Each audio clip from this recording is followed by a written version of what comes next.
falar sobre vulvodínia, aspectos atuais no diagnóstico e no tratamento. Lana, por favor, nós agradecemos a você mais uma vez, viu, Lana? Obrigada. Muito obrigada, professor. Eu uso esse microfone aqui, né? Eu uso esse aqui mesmo. Bom dia a todos. Então, nós vamos falar sobre vulvodínia, a dor na vulva, que, segundo o professor Filassi, é a enxaqueca da vulva.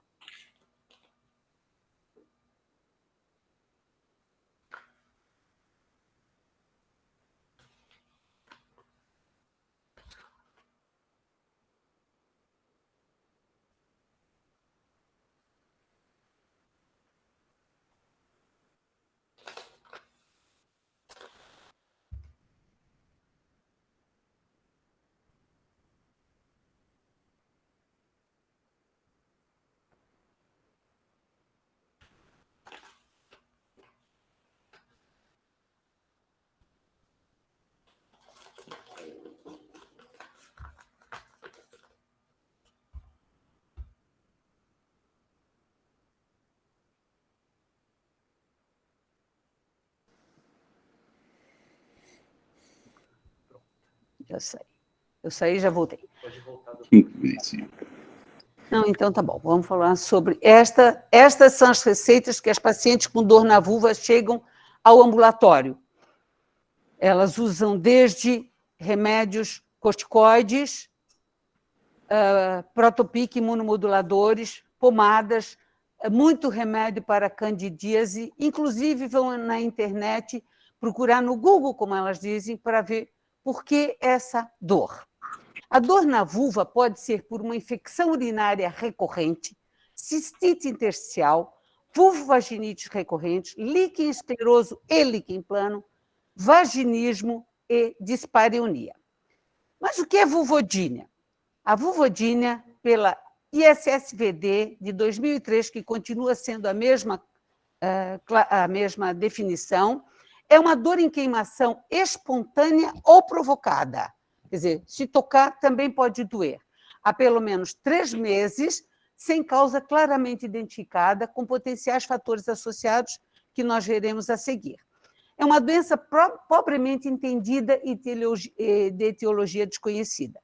Sua incidência até 2012 era considerada 8%, em 2014 passou para 16%, e se nós perguntarmos se a paciente tem dor na vulva, essa porcentagem vai aumentar. Diferente de dispareunia, dor à penetração.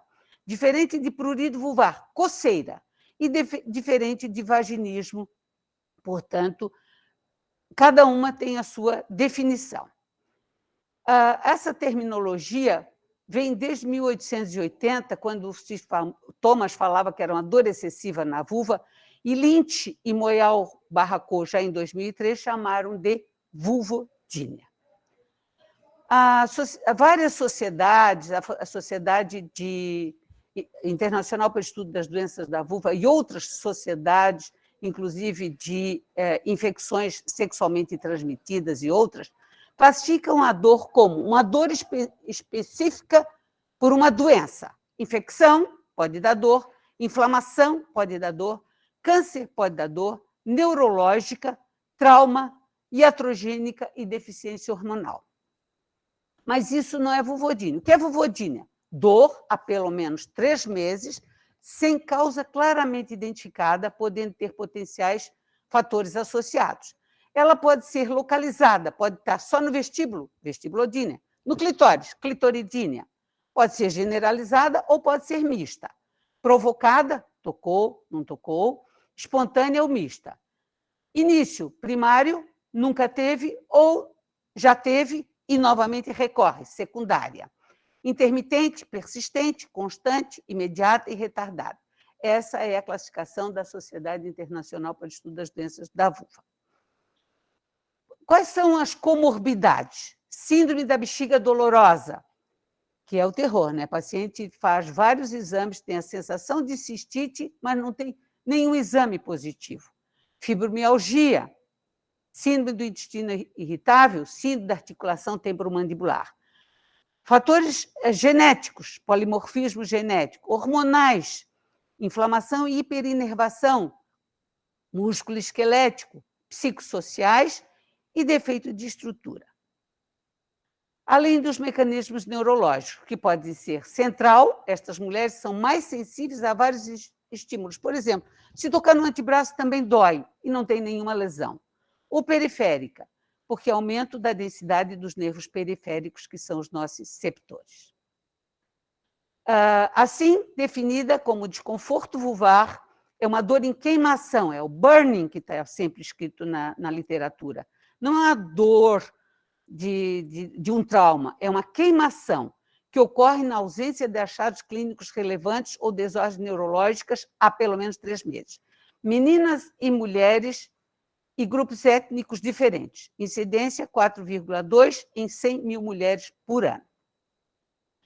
É uma condição não reportada e não reconhecida pelos médicos. Então, a paciente chega dizendo que dor na vulva, ele examina e não vai achar nada.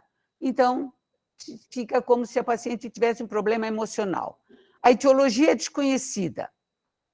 Inflamação crônica é observada e pode levar à dor nociceptiva como resultado de uma dor periférica e depois uma sensibilização central, que seria a dor neuropática. É aquela tipo dor do membro fantasma. Cortou a mão e dói a mão que não existe. São mulheres estressadas por não saberem a causa de sua dor, assim como as pacientes, eu penso, que têm endometriose, também são pacientes estressados e que têm dor, e que são difíceis de controlar. Então, a vulvodínia e a endometriose são meio semelhantes, embora a vulvodínia nós não tenhamos um anátomo patológico. A vulvodínia pode ser o resultado de uma resposta imunoinflamatória alterada. O estresse crônico baseado no afeto pode ser importante para o manuseio psicobiológico da doença. Compreender os mecanismos é muito importante. Estresse crônico durante a infância está associado à vulvodínia. Mas a gente não tem essa história. A senhora, quando era criança, sentiu alguma coisa? Raramente a paciente vai referir que teve alguma coisa na infância. E candidíase e vulvodínia? Candidíase e vulvodínia. Sempre a paciente que chega com vulvodínia, ela é tratada como se fosse uma candidíase. E eu penso, será que aquele tratamento da candidíase que não existe, porque para tratar candidíase nós não podemos nos basear só na clínica, nós temos que fazer um exame, bacterioscopia, uma pesquisa de fungo, uma cultura para fungo, principalmente se é uma candidíase de repetição. Será que essa paciente que fica tratada por candidíase sem termos certeza, aquela medicação não vai destruir ou alterar a inervação? Então, ela realmente teve candidíase e ela fica sendo tratada como de candidíase, e aí ela pode ter vulvodínia, acredito eu, porque quase todas têm história de candidíase. O clínico deve estar atento a esse potencial risco de tratar cada condição. Gravidez, etnias, infecção local, sexual, injúria são possíveis cofatores.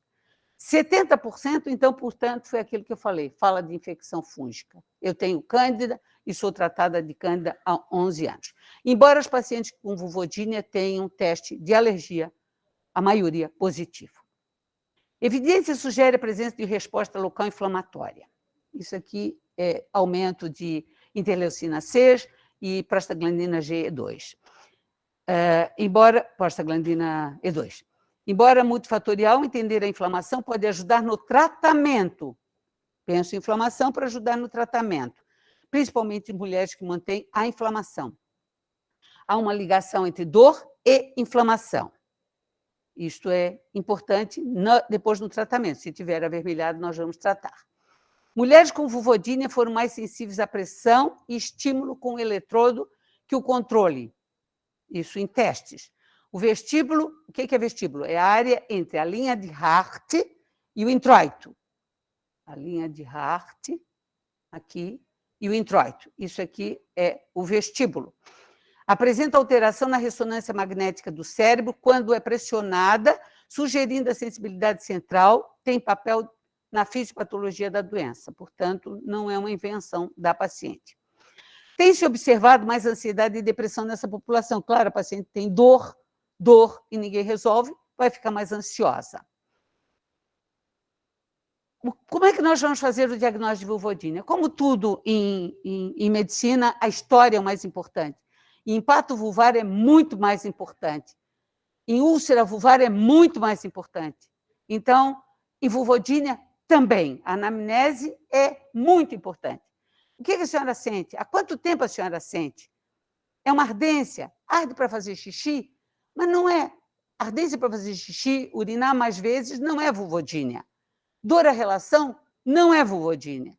Então, é aí que a gente tem que se localizar para fazer o diagnóstico. É só na relação? Quando foi? É um novo parceiro? Então, vários dados são importantes nessa história. A suspeita é pela história. Aí vamos fazer, como sempre, palpação dos linfonodos inguinais, afasta os grandes lábios, tudo muito delicadamente, porque tem paciente que não deixa a gente nem chegar perto. Eu tenho uma paciente que chegou com queixa de vulvodínia e eu pensei em vulvodínia, porque ela não tinha nada, já tinha sido tratada.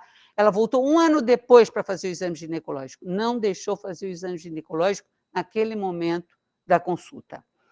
Então, segundo a literatura, pega um cotonetezinho, vai palpando, toca os orifícios das glândulas vestibulares maiores, das glândulas vestibulares menores, e aí nós vamos ter a suspeita da vulvodínia. É importante conhecer a anatomia. Teste do cotonete, exame da vulva. Precisa fazer vulvoscopia? Pelo amor de Deus, não. Usar ácido acético? Não, vai arder mais, já está ardendo. Se tiver vermelhinho o vestíbulo, é um sinal. Teste de HPV? Não, né? Não vamos inventar moda, né? Se a paciente vem com vulvodínia e nós vamos fazer o teste da DNA HPV e da HPV, pronto, já mudou, e aí vamos usar a coisa que queima, já estava queimando, é tudo pior. E biópsia? Muito menos. Com o cotonete, então, vamos fazer o testezinho do cotonete e vamos fazer um toque delicado para ver o assoalho pélvico, vamos ver a musculatura dos elevadores, vamos ver se ele está muito contraído, porque nisso também, com esse exame, nós vamos depois dizer, olha, precisa fazer um relaxamento da musculatura, que são duas coisas diferentes.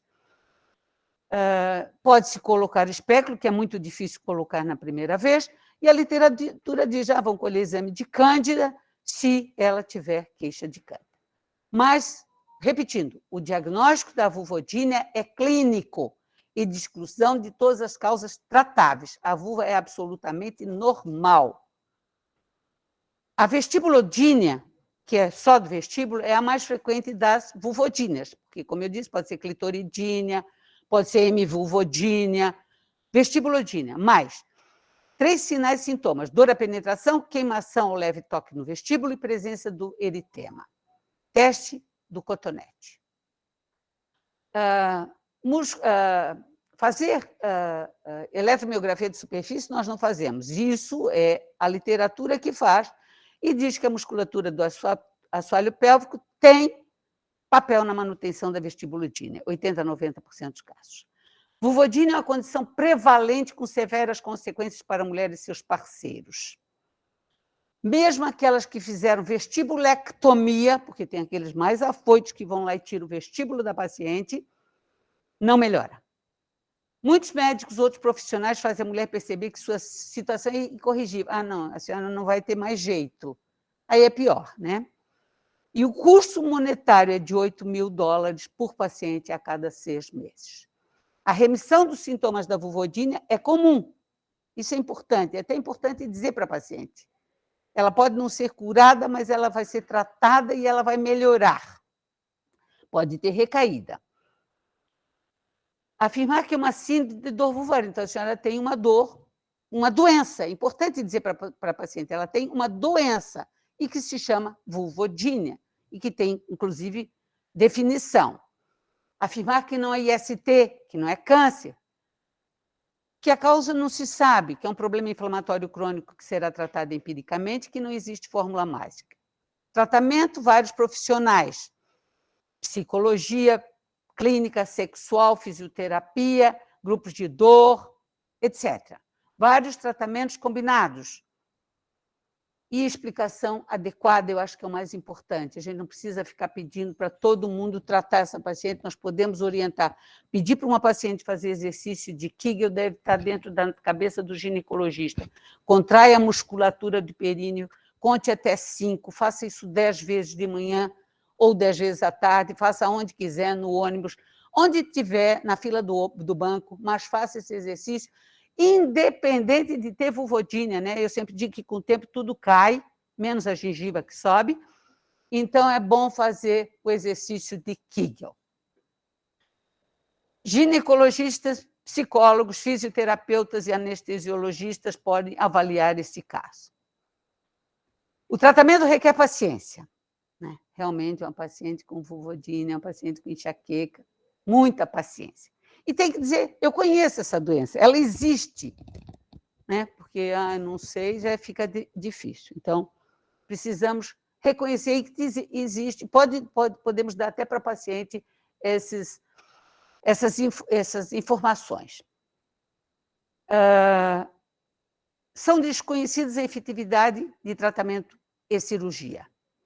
Não há estudos sustentados, então, a recente literatura não diz nada. Desta maneira, muitos tratamentos são realizados com um grau de sucesso variável.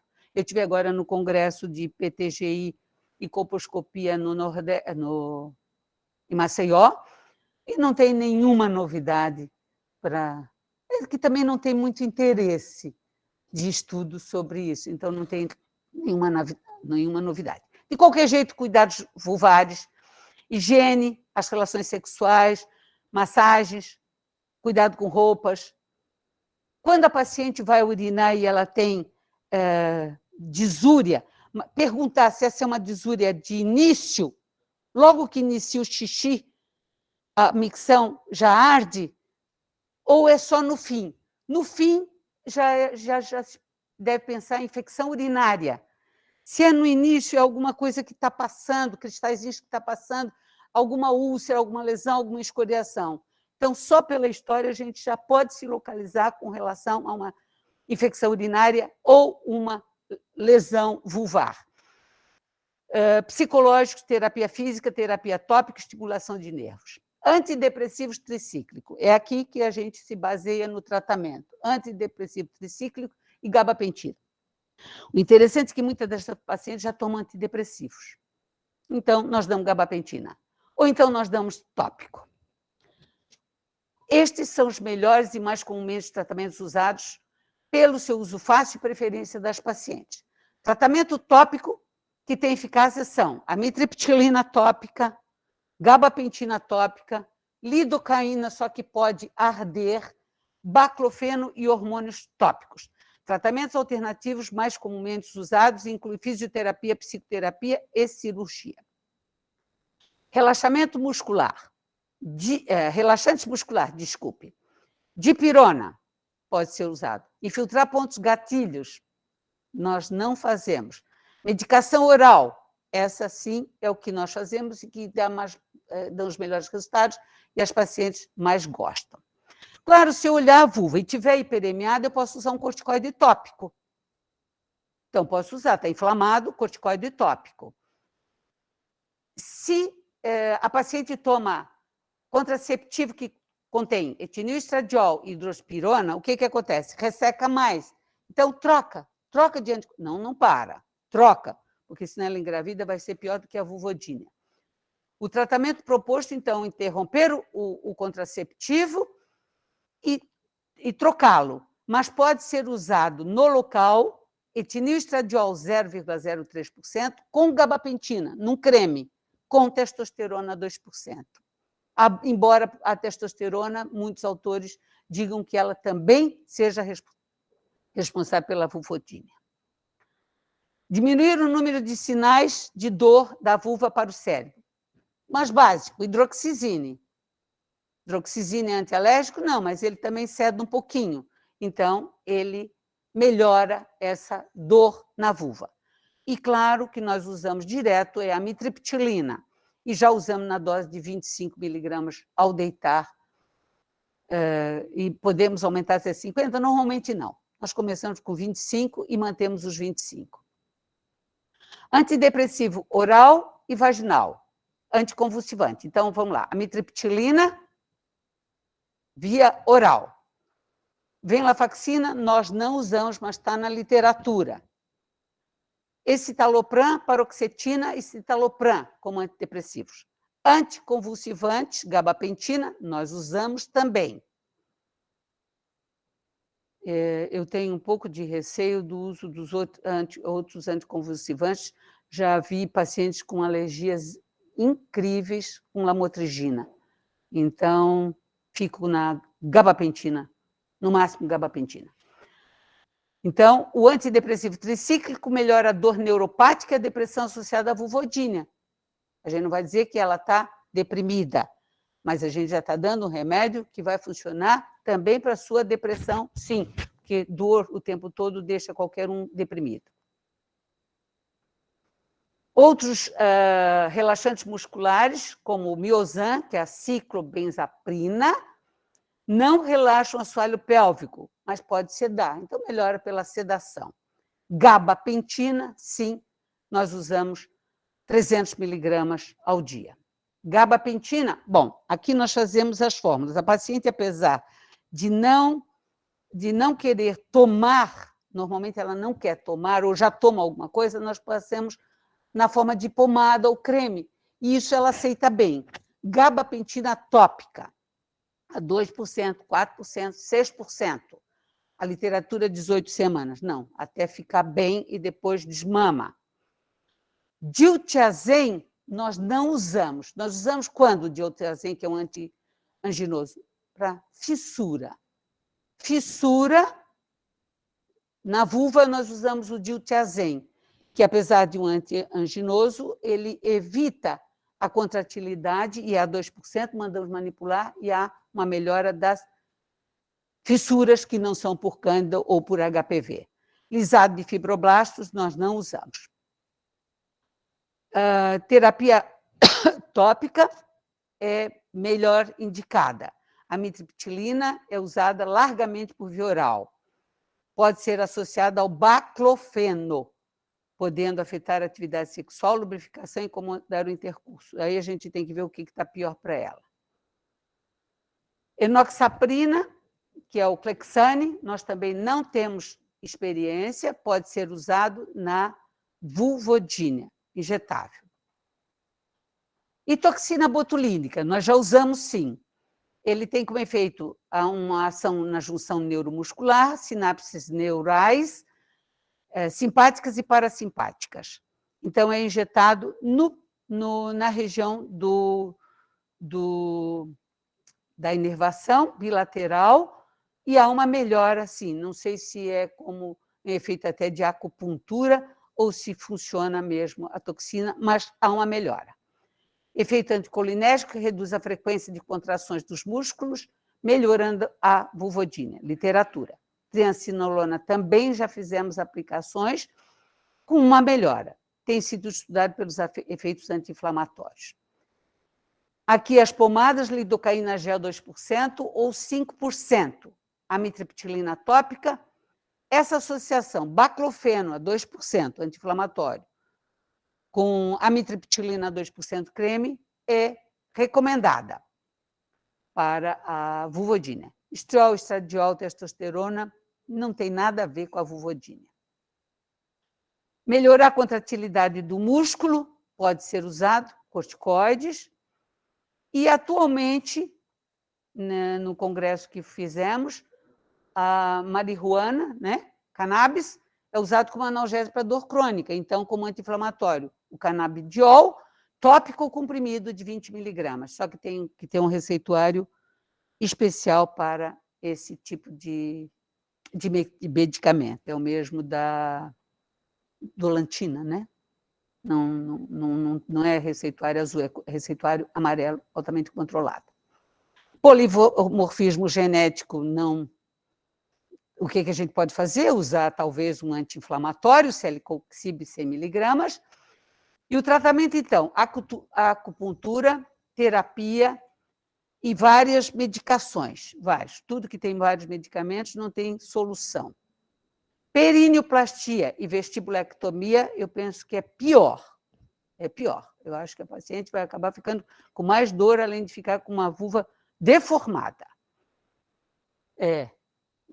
Eu já vi, o pessoal de Lisboa faz, o Manuel, lá não acho que seja boa, da Universidade do Porto. Deve ser limitada à cirurgia, a pacientes que não tiveram sucesso com tratamentos clínicos. O médico deve se conter, né? Porque se pode operar, a paciente já quer operar. Então, ele tem que se conter, sim, porque o fracasso é muito grande. Vestibulectomia contra não cirurgia. Olha lá, vestibulectomia, sucesso 90%, e não cirurgia, 80%. Laser está muito na moda, então podemos fazer, e a aplicação de plasma rico é uma outra coisa que tem sido ofertada. A vestibulectomia é limitada, quando limitada ao vestíbulo? Acredita-se que comorbidades, ansiedades, catastrofização e uma intolerância aos medicamentos colaborem para um pobre prognóstico. Aqui nós estamos fazendo numa paciente a radiofrequência microablativa, o FRAX, numa paciente com vulvodina. Fizemos um caso, esse caso melhorou. Não sei se melhorou por conta do cuidado, não sei. Realmente não sei, ela melhorou. Eletroestimulação transcraniana, isso aqui é a neurologia que faz. Fisioterapia é muito importante, mas eu digo sempre, pelo menos, fazer o exercício de Kegel. Exercício do assoalho pélvico, massagens internas, pressão de ponto gatilho, biofeedback, dilatadores vaginais e estimulação elétrica nervosa, o TENS. Resumindo, tratamento médico, gabapentina, amitriptilina. Cirúrgico, comportamental importante, cognitivo-comportamental alternativo. Toxina botulínica injetável, nifedipina, dizipramina, creme de lisado ativo, enoxaparina injetável ainda estão em estudos. E o tratamento feito com placebo e com isso deu o mesmo resultado. Portanto, não adiantou nada. A vulvodina é extraordinariamente comum, mas não é reconhecida. Então, é importante, eu acho que assim, metade do tratamento está quando nós falamos, a senhora tem uma doença que chama vulvodínia, já está metade do tratamento. E vamos tentar ajudá-la. O diagnóstico é fácil, reconhecê-la consiste em sintomas de queimação, sensação de carne viva ou dor de qualquer tipo, com um exame absolutamente normal. O tratamento requer paciência. Aquelas mulheres que não respondem ao tratamento devem ser tranquilizadas e devem ser controladas. A vulvodínia é uma doença multifatorial, tem etiologia determinada com várias terapias não resolvem. Quando tem vários tratamentos, não há um bom. Os tratamentos devem ser individualizados. Psicoterapia, terapia física, muito cuidado, né? Vamos mandar logo para a psicoterapia, ela já está achando que não é nenhuma louca e a gente já vai na psicoterapia. Calma, temos que ter tudo muito cuidado. O tempo para melhores sintomas é muito longo. Portanto, é uma doença que eu também estou ainda meio ansiosa. Obrigada.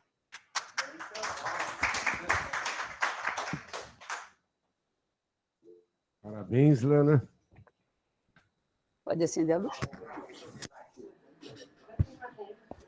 O meu som me esquece, meu pendrive. Parabéns, viu, Lana? Tudo bem? Deu para... Deu. Como sempre, bem objetiva, focada. É que a gente faz, né? E eu fico pensando, se você fica ansiosa, imagine a gente, Lana Maria.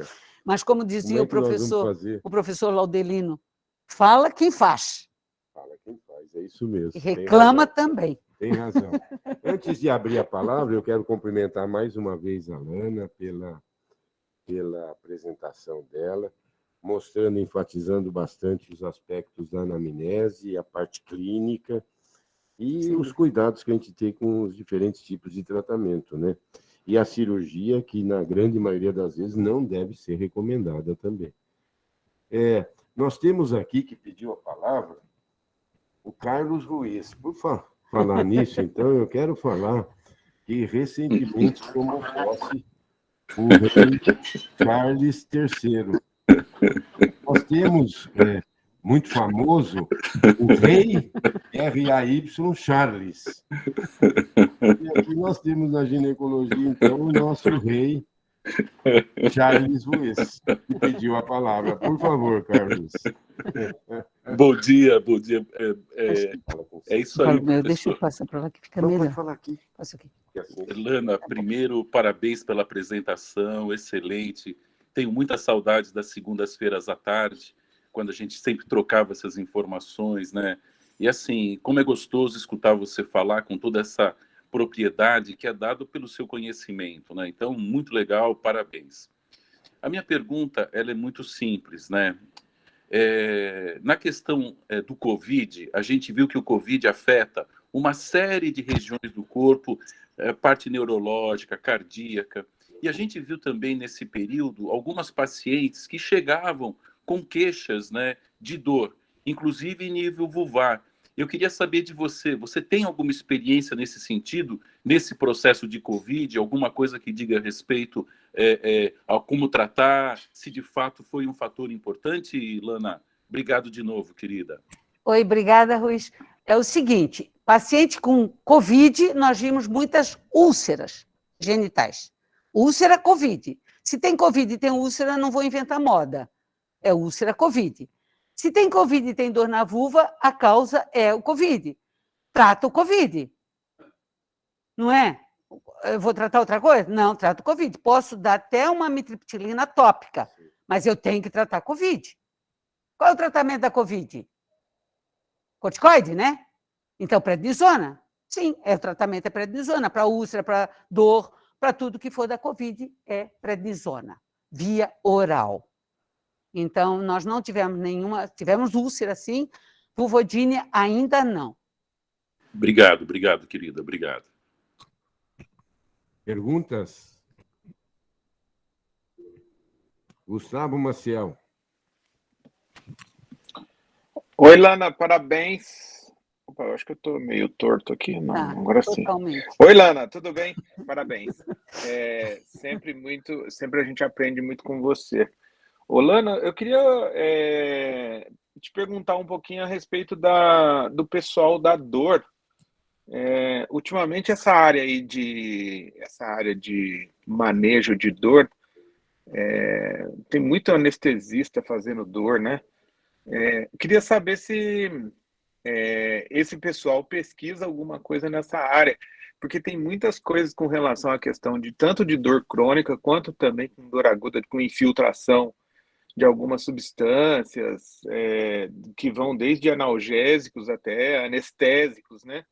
Eu queria saber se você tem alguma informação, se esse pessoal tem estudado alguma coisa nessa área, que é uma área realmente muito árida, né? Cheia de dúvidas, como você bem colocou aí.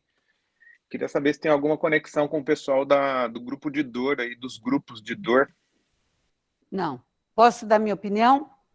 Quem trata da vulva é o ginecologista. Então, não tem nada que mandar para grupo de dor. Nós temos que estudar mais e fazer aquilo que eles também podem fazer, mas que nós fazemos. Então, aplicar medicação na vulva, receitar medicação por via oral, nós podemos. Então, eu não vejo necessidade de mandar a vulvodínia para o grupo de dor. Não, eu não estou falando assim de mandar, não, mas de aprender com eles, né? Porque a dor não é uma coisa que, vamos dizer assim, que ela faz parte do cotidiano do ginecologista no dia a dia. Então, eu acho que talvez uma interação no sentido de aprender com eles. Eu concordo com você, eu acho que tem que ser tratado pelo gineco, mesmo porque o pessoal que quando vai falar assim em questão genitais, eles ficam meio com medo, né? Exato. Mas então, parabéns, muito bom. Talvez a gente que tenha que aprender um pouquinho mais, mas continuo pensando que nós é que tenhamos que tratar essa dor. Muito bom. E nós já estamos perdendo muita coisa, né, Lana? Sim, sim. Os ginecologistas estão perdendo realmente muita coisa. Paulinha Vilela Guerpelli, de Maceió. Depois do Celso. Estou aqui dirigindo, mas não posso deixar de falar com a doutora Lana. Tudo bom? Eu queria te perguntar algumas coisas sobre infiltração com corticoide anestésico nas glândulas vestibulares e sobre a aplicação de vitamina B12 injetável intramuscular sistêmico no tratamento de vulvodínia, se você tem experiência. Não, a aplicação não é na glândula vestibular. A aplicação da medicação não é na glândula vestibular, é no períneo, lateralmente. Sabe onde se faria a episiotomia, à direita e à esquerda? Ali é aplicado, não é na glândula vestibular. Certo? Indo direto para a espina, para a espinha ciática, exatamente. E com relação ao... Vitamina B12, Vitamina B12, B12 intramuscular. Não tem nenhuma experiência, tipo assim, não sabe que tem meticortem, pode dar vitamina B12. Lembro do Lucas, né, Nilson? Lucas Viana Machado com as vitaminas. Celso Borelli, por favor. Oi, Lana, bom dia aí, obrigado. Você faz a gente ficar menos ansioso de estar ignorante no tratamento da vulvodínia. O difícil mesmo é a gente assumir essa dificuldade e a paciente entender que isso daí faz parte da medicina, essas controvérsias que a gente não sabe o diagnóstico, não sabe o tratamento e faz as tentativas, como você falou.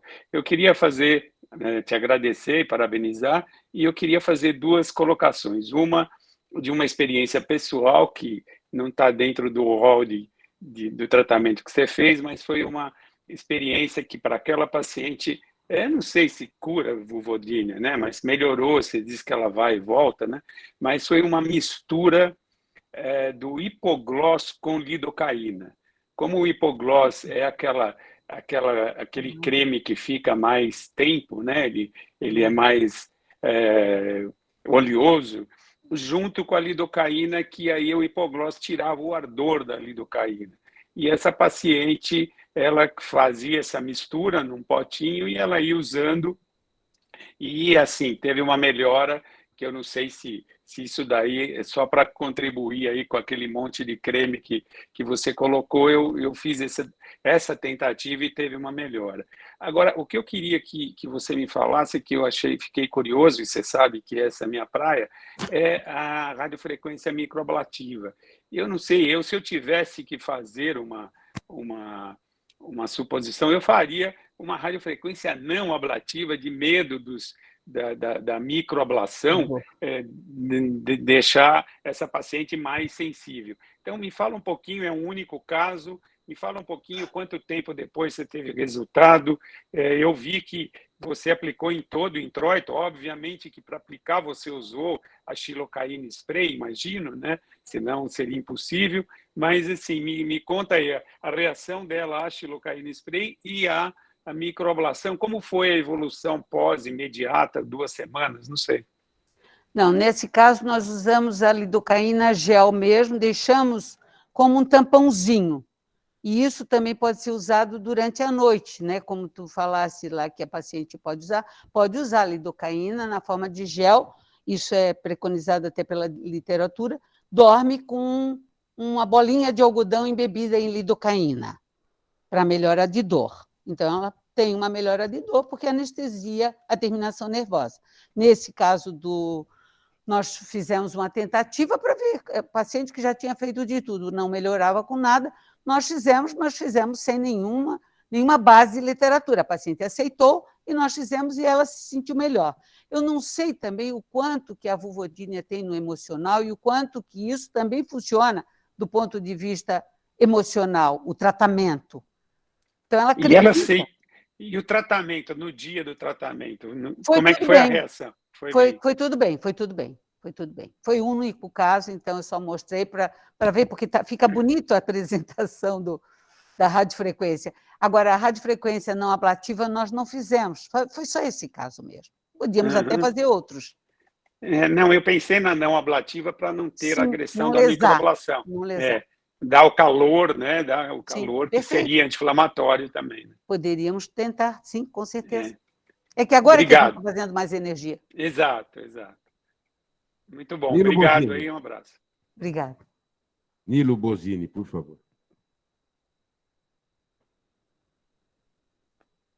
Parabéns, Ana.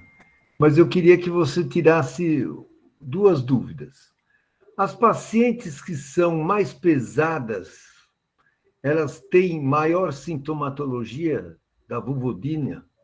Essa é uma pergunta. A outra pergunta, essas pacientes que, porventura, tiveram um trauma sexual, também a incidência é maior? E aquelas pacientes que foram submetidas à correção de através de uma copoperinoplastia, a incidência depois dessa copoperinoplastia aumentou? Não é que existia previamente, eu estou dizendo, dessas pacientes que foram submetidas à correção e depois ficaram com a vulvodínia. Não, Nilo. Imagina quantas pacientes nós fizemos correção de períneo, né? Pois é. E não aconteceu nada. E, em geral, os pacientes não têm absolutamente nenhum trauma cirúrgico e têm vulvodínia. Também acho. As obesas não têm mais do que as não obesas. Aliás, as magrinhas é que tem. Sabe aquela mulher magrinha, irritadinha, nervosinha? Aquela tem vulvodínia. Tipo endometriose. Aliás, se procurar vulvodínia e endometriose, nós vamos acabar achando os 2 juntos.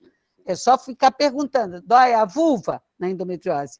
E na vulvodínia... Não vou nem perguntar. Na vulvodínia eu não pergunto se ela tem endometriose, porque eu vou me meter numa confusão. Tá? Por isso que a anamnese é importante. Sim, sim.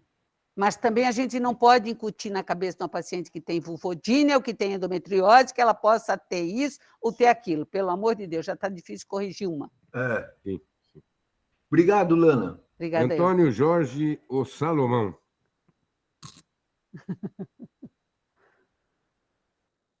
O microfone está desligado, Eidi. E agora, academia? Deu. Perfeito. Professores da academia, bom dia, Lana. Bom dia. Lana, como tal qual a endometriose, qual o tempo médio para o diagnóstico da vulvodínia? Por quê? Se for um diagnóstico, um tempo médio longo, os fatores psicológicos deixam essa mulher maluca. Você tem essa resposta? O tempo é muito longo. Tu viste que as pessoas vêm sendo tratadas de candidíase há anos, que pode estar piorando ou desencadeando a vulvodínia. Fazer diagnóstico de vulvodínia logo que chega é muito difícil, mas eu sempre digo, peça o exame de fungo, afasta fungo, peça o Papa Nicolau, já tranquiliza a paciente, não tem nada. A senhora não tem isso, não tem aquilo, não tem... A senhora tem uma doença que é a enxaqueca da vulva, como diz o Filasse. Obrigado, Lana. Muito bom, muito bom. Professor Nilson Melo. Lana, meus parabéns pela apresentação. É uma doença relacionada às dores de uma forma geral, né? Uma dor pélvica crônica, que hoje boa parte é endometriose, a fibromialgia, tudo relacionado. E são mais relacionados também às magrinhas, né? Como você falou muito bem, osteoporóticas, tem muito mais relação. Em geral, paciente com baixo colágeno, né? Essa é a grande verdade. E o tratamento é complexo, porque você não tem uma fisiopatologia adequada, o tratamento é totalmente empírico. Mas tem coisas que não têm sentido, né? A questão dos contraceptivos orais. Por que a pílula combinada com drospirenona? A drospirenona, ao contrário, acho que não tem a menor relação entre as coisas, no meu ponto de vista.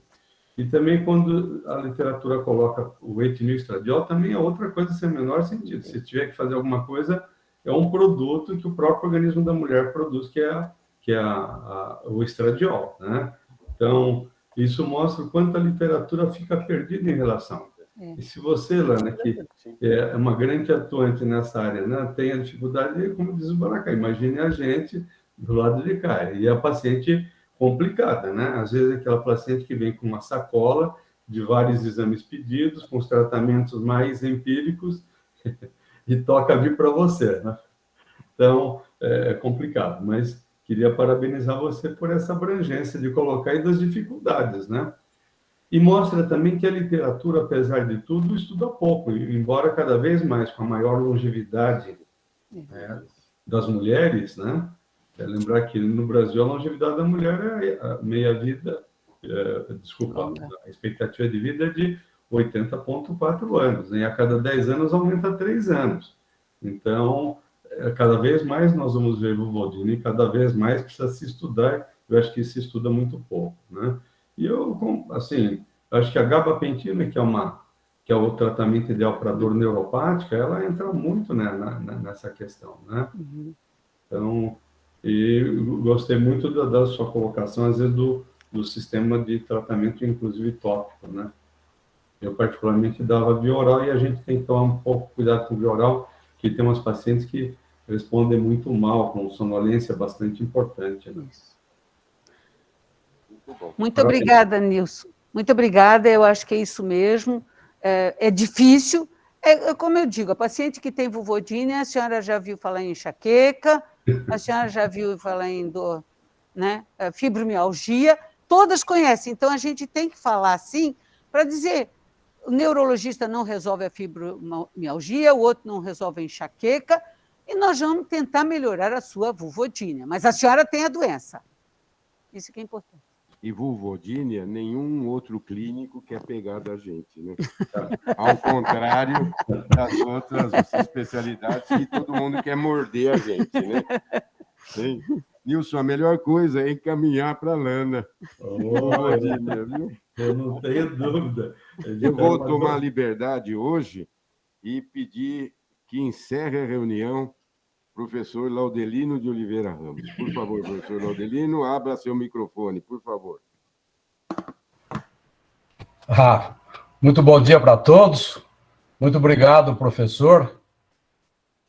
Fiquei numa expectativa para ouvir a Lana falar, já que faz algum tempo que não ouço qualquer palestra sobre vulvodínia, mas fiquei consolado pelo fato dela nos contar que realmente pouca coisa avançou em termos de vulvodínia. Mas, como sempre digo, e a Lana aí observou isso, a palestra dela foi muito boa, todos elogiaram, porque ela fez um bom levantamento da literatura, mas disse o que ela faz, o que ela conhece, né? No que realmente é bom esse tratamento que ela fez. Mas, Lana, uma coisa que eu achei interessante é você contraindicar, não sei se essa é a palavra correta, o exame bacterioscópico, o exame de urina, já que estas são comorbidades, estas infecções, que acompanham, ou quem sabe são até as causas da vulvodínia. Eu tenho a impressão que não poderia, assim, ser tão rigoroso, não fazer pesquisa disso ou daquilo. Pode ser que haja realmente, né? Uma pergunta agora, Lana. O corticoide é uma medicação que serve para tudo. E por quanto tempo eu posso usar um corticoide tópico vulvar antes de chegar àquela atrofia da pele vulvar e o problema ficar pior? Mas, para terminar, Lana, a sua palestra, mais uma vez, faz jus ao antigo adágio de medicina. Tratar quando é possível, mas consolar sempre. Um abraço, obrigado. Muito bom, muito bom. Obrigada, meu chefe. Tudo bom? Então, com relação ao corticoide, nós usamos corticoide até a próxima consulta, ok?